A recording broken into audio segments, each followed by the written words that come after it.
Shalom, perkenalkan nama saya Yakub Timburona, NIM 102-2021-0242, mahasiswa IAKN Kupang, program studi pendidikan Kristen anak usia dini.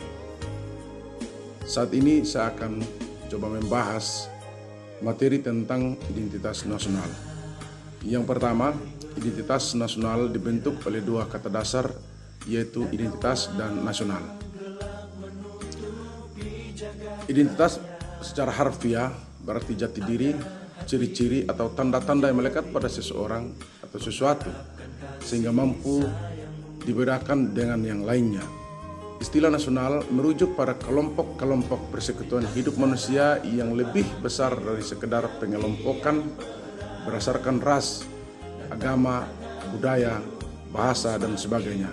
Yang kedua, dalam konteks pendidikan kewarganegaraan, identitas nasional lebih dekat dengan arti jati diri, yakni ciri-ciri atau karakteristik, perasaan atau keyakinan tentang kebangsaan yang membedakan bangsa Indonesia dengan bangsa lain. Yang ketiga, identitas nasional sebagai identitas bersama suatu bangsa dapat dibentuk oleh beberapa faktor yang meliputi primordial, sakral, tokoh, Bhinneka Tunggal Ika, sejarah, perkembangan ekonomi, dan kelembagaan. Yang keempat, identitas nasional Indonesia menunjuk pada identitas yang sifatnya nasional, bersifat buatan karena dibentuk dan disepakati, dan sekunder karena sebelumnya sudah terdapat identitas kesukubangsaan dalam diri bangsa Indonesia.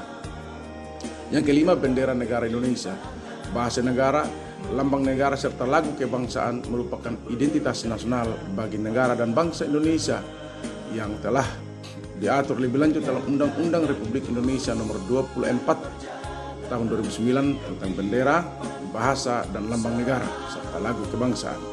6. Secara historis, identitas nasional Indonesia ditandai ketika munculnya kesadaran rakyat Indonesia sebagai bangsa yang sedang dijajah oleh bangsa asing pada tahun 1908 yang dikenal dengan masa kebangkitan nasional.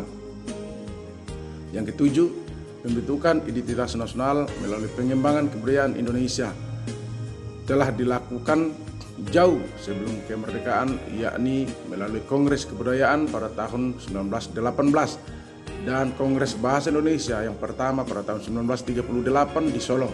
Peristiwa yang terkait dengan kebudayaan dan kebahasaan melalui Kongres telah memberikan pengaruh positif terhadap pembangunan jati diri dan atau identitas nasional. Yang kedelapan, secara sosiologis, identitas nasional telah dibentuk dalam proses interaksi, komunikasi, dan persinggungan budaya secara alamiah, baik melalui perjalanan panjang menuju Indonesia merdeka maupun melalui pembentukan intensif pasca kemerdekaan. Yang kesembilan, secara politis, bentuk identitas nasional Indonesia menjadi penciri atau pembangun jati diri bangsa Indonesia yang meliputi bendera sang merah putih, bahasa Indonesia sebagai bahasa nasional atau bahasa negara, lambang negara Garuda Pancasila, dan lagu kebangsaan Indonesia Raya. Ke-10, warisan jenius yang tidak ternilai harganya dari para The Founding Father adalah Pancasila.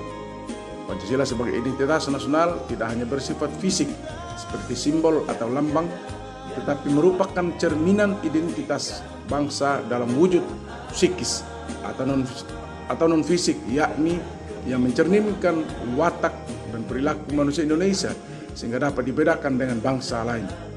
Ke-11, identitas nasional sangat penting bagi bangsa Indonesia karena yang pertama, bangsa Indonesia dapat dibedakan dan sekaligus dikenal oleh bangsa lain. Yang kedua, identitas nasional bagi sebuah negara atau bangsa sangat penting bagi keberlangsungan hidup negara dan bangsa tersebut karena dapat mempersatukan negara dan bangsanya. Yang ketiga, identitas nasional penting bagi kewibawaan negara dan bangsa Indonesia sebagai ciri khas bangsa. Demikian yang dapat saya sampaikan pada saat ini. Terima kasih dan shalom.